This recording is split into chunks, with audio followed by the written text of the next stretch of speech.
తెలుగు వారి #1 choice Telugu matrimony.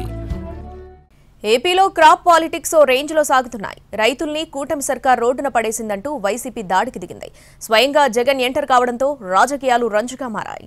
Montha తుఫాన్, ప్రకృతి విపత్తుల కారణంగా రికార్డు స్థాయిలో పంటల ధరలు దారుణంగా పతనమైన రైతుల వైపు కూటమి ప్రభుత్వం కన్నెత్తి చూడటం లేదంటూ ఆగ్రహం వ్యక్తం చేశారు వైసీపీ అధినేత వైఎస్ జగన్. పంట నష్టపోయిన రైతుల పరిస్థితిపై ఆవేదన వ్యక్తం చేస్తూ ఎక్స్లో పోస్ట్ పెట్టారు.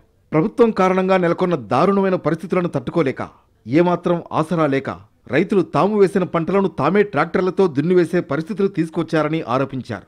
18 నెలల్లో 16 సార్లు రైతులు ప్రకృతి విపత్తులతో నష్టపోయారన్నారు జగన్. దుర్మార్గ పాలనతో రైతుల ఒంటి మీద ఉన్న చక్కాను కూడా తీసివేసి వారిని రోడ్డు మీద నిలబెట్టి ఇప్పుడు మళ్లీ కాలర్ ఎగరేసుకునేలా చేస్తామంటూ ప్రగల్భాలు పలుకుతూ ఎండమావులు చూపిస్తారా అని ప్రశ్నించారు.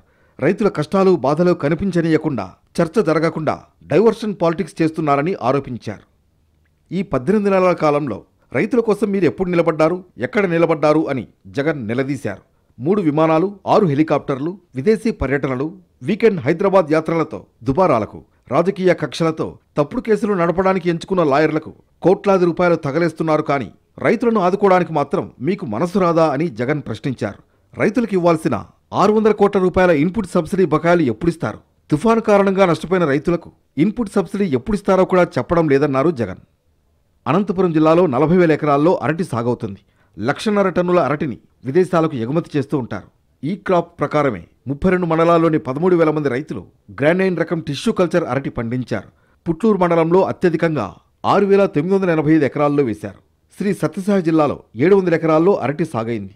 ఎకరాకు 22 నుంచి 25 టన్నుల దిగుబడి వచ్చినట్లు అధికారులు చెబుతున్నారు. దిగుబడికి అనుగుణంగా ధర మాత్రం పలకడం లేదు.